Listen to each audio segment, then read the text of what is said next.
Well, today, theater is the topic, and we'll talk about how we can use theater, how people are using theater in order to make people more aware of climate issues and options. And this presentation, Theater and Climate Change, will delve into the intersection of art and activism. I like that. Theater, with its unique ability to bridge fact and emotion, stands out as a potent tool by making complex issues accessible and relatable. Theater is more than just entertainment.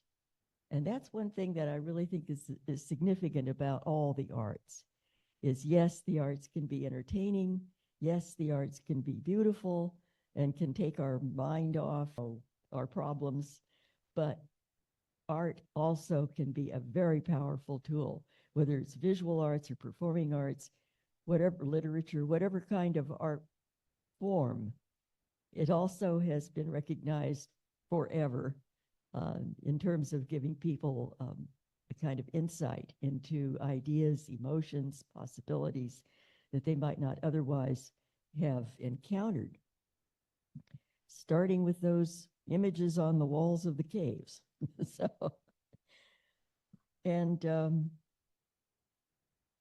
Forging connections between performers and you, the audience, is really important. And today we have three presenters who are going to talk to us about how they have used or have seen theater used in order to raise awareness and promote action. And the first of them is Susan Schuld, who is Associate Professor in the School of Theater and Dance at the University of Florida. Yes. And today, the three of us are going to illuminate how does theater play a part in helping us build our awareness. And what we have in theater is the ability to mix art, emotion, critical dialogue, and that makes it a powerful medium to explore complex issues. And so with all of the dramatics, we can be a wake-up call or an emotional roller coaster. I believe that theater is energy personified.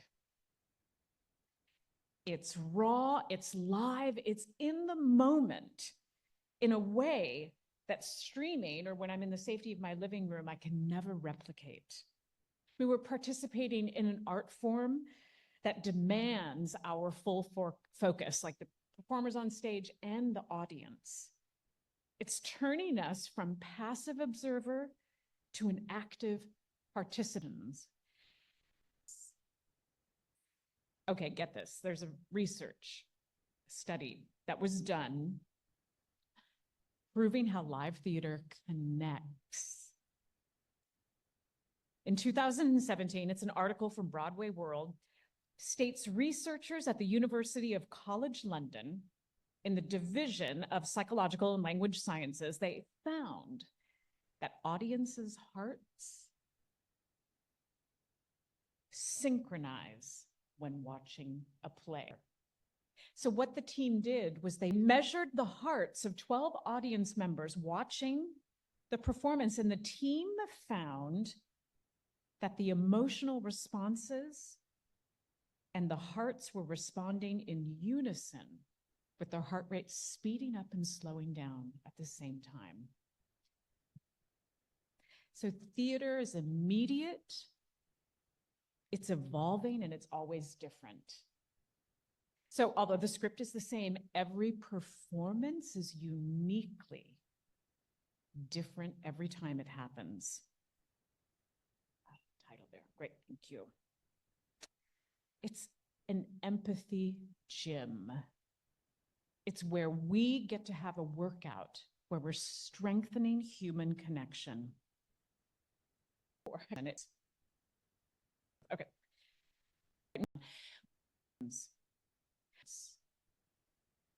But can theater really make a difference? Next slide. Yeah, I think so.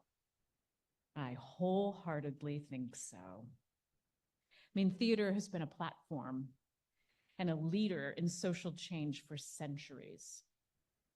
Theater has the power to reflect social issues, and really important, it's one of the ways that art is helping climate change is through an emotional appeal.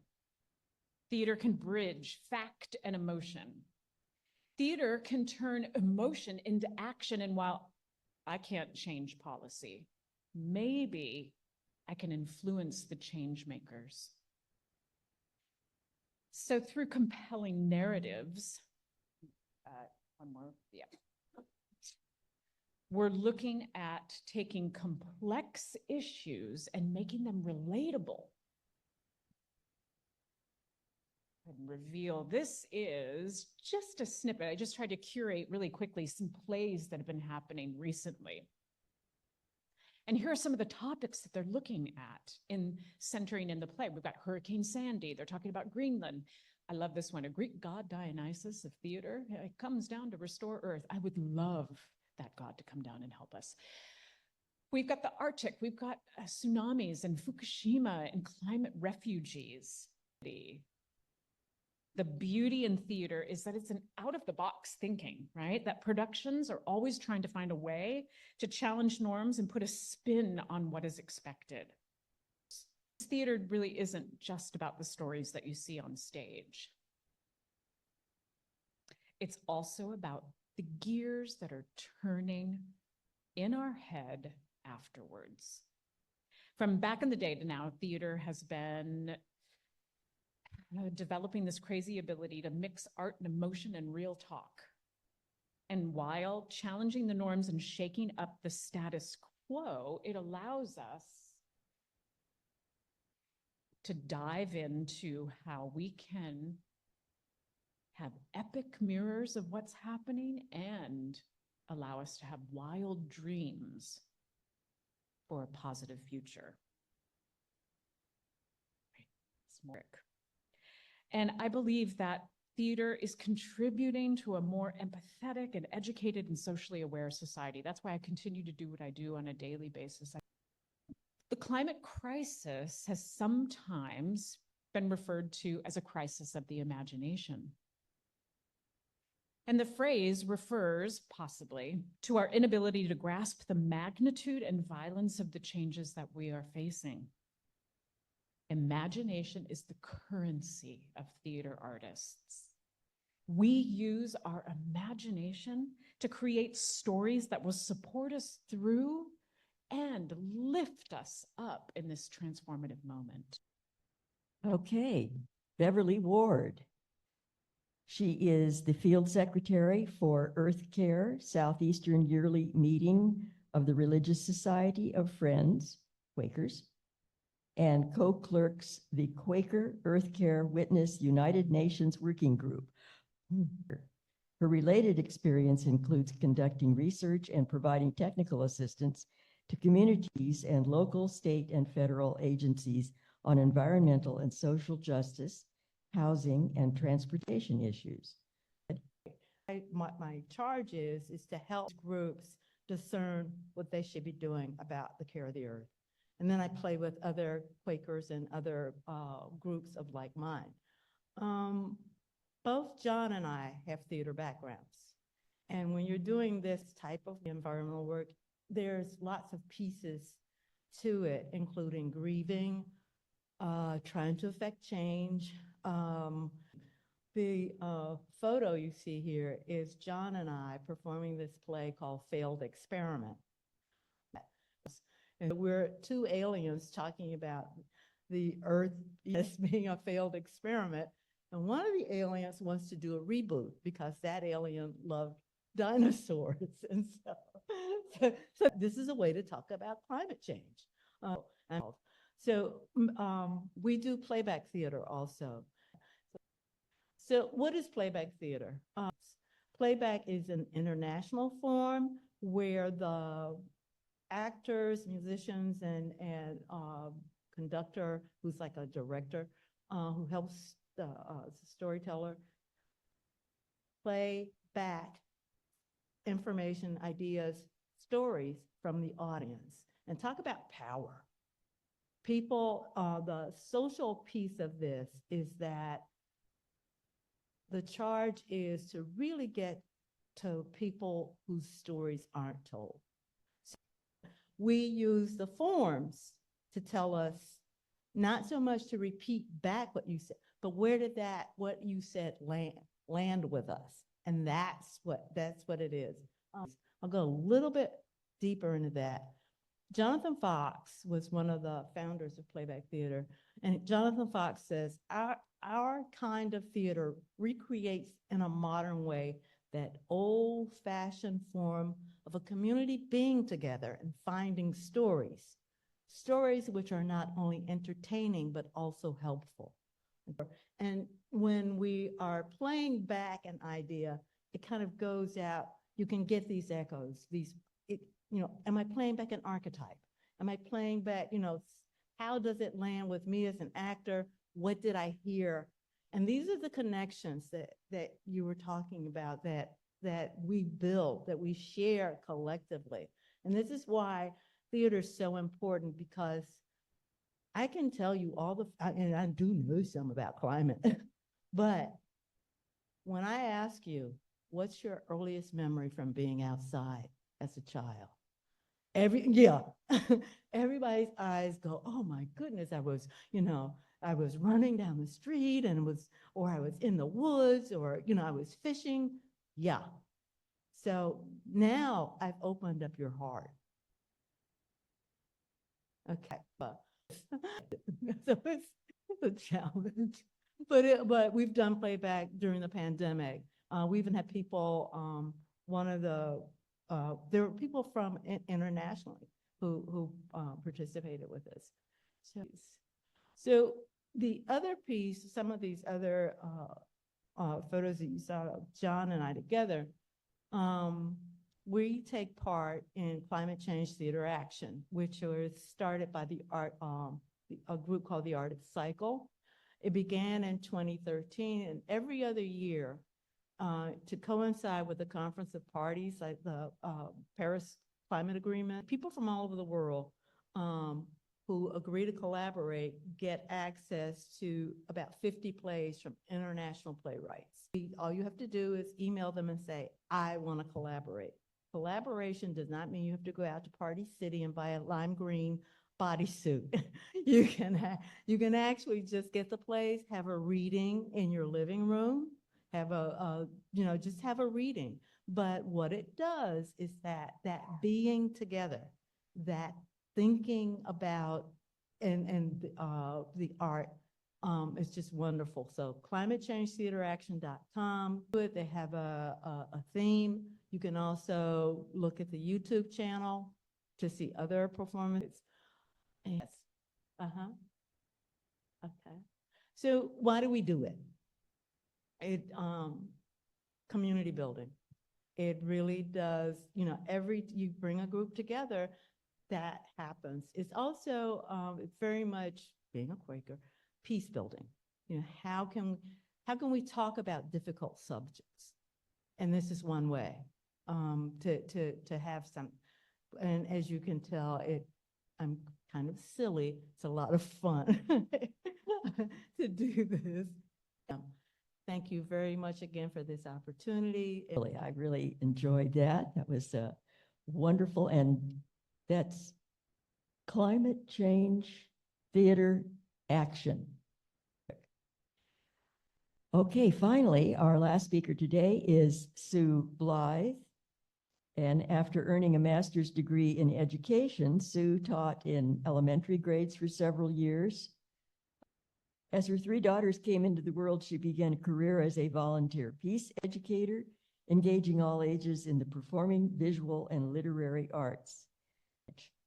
She worked as a reduce, reuse, recycle lady for the Alachua County Waste Management, developing a countywide environmental education program. And that program evolved in her imagination for the next 20 years and is now coming to life with the help of young people and climate theater. She founded the Climate Collaboratory, a project of We the World and a growing network of partners. Sue dedicates her work to her 9 grandchildren and future generations. And I'm Sue Blythe with the Climate Collaboratory, and we are learning to cooperate, collaborate, and co-create solutions for a sustainable, just, and peaceful future. Hello, it's me, Great Grandma Sage, on the road to 2030, 2050, and beyond.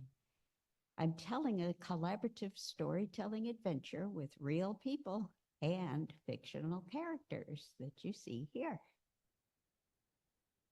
Some of the real people that I'm working with right now are from the Star Center Theater. And the reason I love to do this is that my young people become so excited by the possibility that we can make a difference in the world.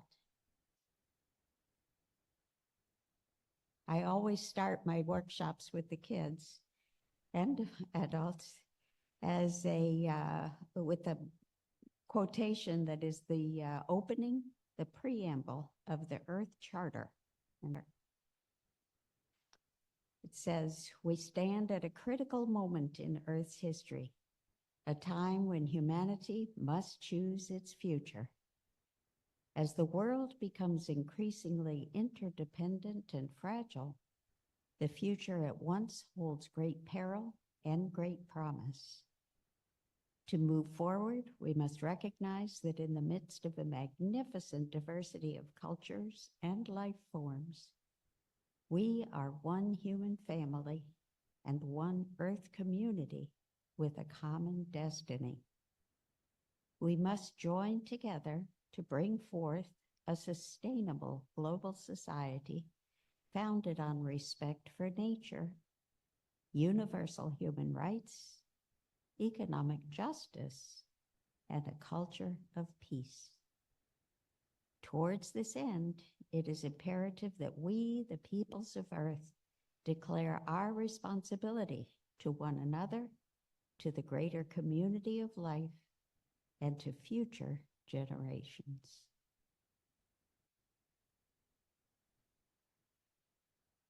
So the Earth Charter came out in the year 2000, and when I read it, it's almost like poetry. There are 16 principles in the 4 pillars, they call them: respect and care for the community of life, ecological integrity, social and economic justice, democracy, nonviolence, and peace. And when we're thinking of climate change, we're not really thinking about all of those unless you begin to see it as an integrated, interdependent whole, where we need all of those things, and we need people working on all of those.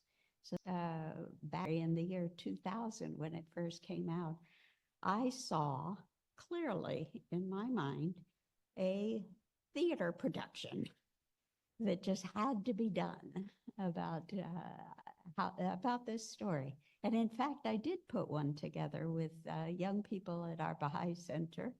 Very small production, but man, it just meant the world to me that I could do something through theater with young people, and it makes a big difference in their lives. So, principle number 14 of the Earth Charter says, provide all, especially children and youth, with educational opportunities that empower them to contribute actively to sustainable development. So that's what I tried to do. And I work with the children at Star Center Theater. This is something that we did together 2 years ago. Welcome to the Climate Collaboratory. It's me, Great Grandma Sage, in the year 2050.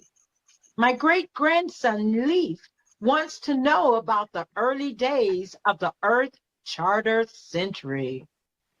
Great Grandma Sage, tell me about the beginning of the collaborative storytelling adventure. Ah, yes, I remember it well. Way back in 2022, Pacha and Paco were making a video on the road to 2030, 2050, and beyond. Let's tell the story of how the human family came together to make a world that works for all. Okay, we'll need to get the big picture first. We want to see the whole planet, home to 100% of humanity and the community of life on Earth. I can see it now. There are 200 miles in space circling the human race. On 200 miles in space, circling the human race, wondering, will we win or lose it all? We'll need some climate science here to show the urgency of the climate emergency. Attention, attention, code red for humanity. The Earth's temperature is getting way too warm. The balance of nature has been upset. The tree of life is in danger. If we don't turn things around soon, global warming will get totally out of control. So Angela Terrell is the woman who brings this all together with the children at Star Center Theater. And she has just been such a wonderful part of this. And I wanted to share something that she said about this process of collaboration to bring people into the climate conversation. First of all, I just want to shout out and say, Sue, this vision that you had over 20 years ago, it is coming into fruition. I'm glad that we're gathered here today to talk about aspects of it, but not only that, is to put it into action. Songwriters, directors, advisors, all of these things are needed. This production that we're putting on, we get ready to get to the heart of the matter. These entities are coming together to add to the playwriting and to the scripting and that kind of thing. And then finally, when they put it all together, we're going to have this awesome presentation. And I'd like to say that this is an awesome project. I'm so glad to be a part of it. And all of us come together to make this world that we live in a better place and to leave a legacy and a safe and productive earth for those that are following us for years to come. So the production that she was working toward with these young people was called the Climate Conversation Show. And it took place for Earth Day last year, 2023, at the Star Center Theater. And they even had a role for me in the year 2050, looking back from our much more sustainable future. Looking back on the night that the kids at Star Center Theater performed the first climate conversation show. So we're planning to do this again and again, and each year I expect it's going to get better and better. So the high school kids really put their hearts and souls into this thing. This young man in the front is Caleb Little Thomas. He wrote 5 original songs for this play on the topics of planet, people, partnerships, peace, and prosperity. The 5 Ps that relate to those 17 Sustainable Development Goals of the United Nations. The middle school students put on little skits about each of those 5 Ps. And the elementary school students danced their hearts out, and they were doing Michael Jackson's Man in the Mirror. So they were all committing to make a change. And then the high school students interviewed 4 of us from the community. And this is the heart of the climate conversation in action, that the young people are reaching out to the community to see who is doing what for a sustainable, just, and peaceful future. Throughout human history, people have told stories about how the universe was created and how life began. and how the human family came to populate the whole earth. And in each part of the world, people tell stories about past generations and their own local history. And every one of us has our own story to tell about this critical moment in Earth's history. So the story that we're telling right now is Alachua County's bicentennial climate story. And we're looking at the environmental and social changes right here in our part of the world, from 1824, when our county was founded, to today, when we find so many people who are doing wonderful work for a cleaner, greener future. So, as I said, we work with real people and fictional characters. So our storybook characters went to the Real Life Hawthorne Sustainability and Resilience Summit, which was just held a couple of weeks ago. It was a very rainy, dreary day out. It was just after Helene passed through. And we realized that we have a huge responsibility to do things here as quickly as we can. And this particular summit was put on by the NAACP Environmental and Climate Justice Committee. And they brought together mayors and commissioners from around the county, as well as many of the climate organizations that are helping to get the word out in the community and do service of different kinds. And and of course, bringing in new people into this climate conversation. So that's kind of what we mean by the climate conversation in action. So our fictional characters are taking that event and using it to launch what we call the Climate Caravan. And we are using all kinds of zero carbon transportation from the city and county electric buses and cars, and adding in all of the people-powered modes of transportation. And up on the left there, you can see our story wagon, which is part of our collaborative storytelling adventure. So we're visiting each of the small cities in Alachua County during the month of November. And this is all just story. It's not really happening yet, but we want to see it happen for real next year so that we all become part of this collaborative storytelling adventure. Our characters in the story are going to go to the Alachua County Climate Summit that is being hosted by our Alachua County government at Santa Fe downtown on November 16th. And we hope that some of you will want to come down and listen to what's happening in our county. They'll be launching the draft of their climate action plan. And next year, 2025, they want to have community climate conversations. And so our fictional characters will be following all of that and helping to bring especially young people into the climate conversation. So if we do it year by year, getting more and more people involved, we can plan to win the global goals that the United Nations set in the year 2015 for the year 2030.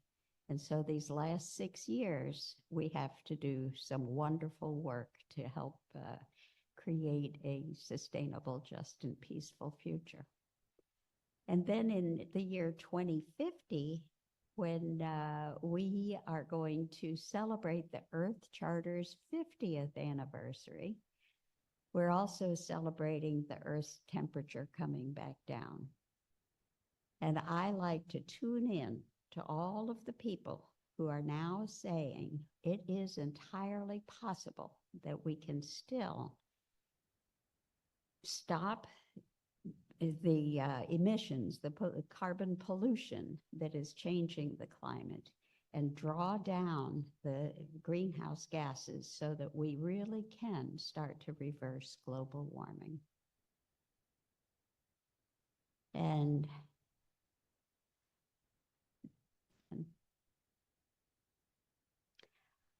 I'd like to ask the children to join us in it's almost like a prayer that was stated in the year 2000 when the Earth Charter was launched. And these are the closing words. Let ours be a time remembered for the awakening of a new reverence for life, the firm resolve to achieve sustainability, the quickening of the struggle for justice and peace, and the joyful celebration of life. And so we invite all of you and people all throughout Alachua County to join us in finding and drawing in the human, material, and spiritual resources. And Interfaith Climate Group has a monthly devotional and climate conversation that we tell this story. This is where it's coming from.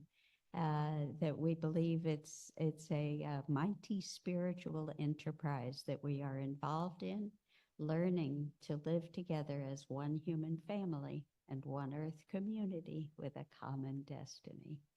So we're looking for volunteers of all ages who are willing to help in this climate conversation in action. And the Climate Collaboratory is a project of We the World and a growing network of partners. And you see many of these. And we would love to see the ILR, Institute for Learning and Retirement, as one of our sponsors. And so if we can continue this conversation here, we can see how we might do that. And I thank you all for the opportunity to share.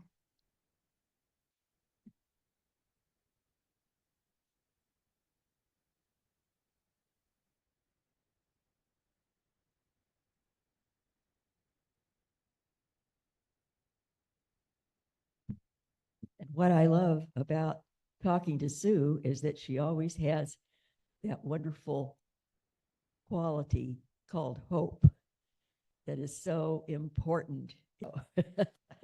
We need hope. We need the options. We need to figure out how this might be done and not give up and just say, it's way past my, pay grade or something.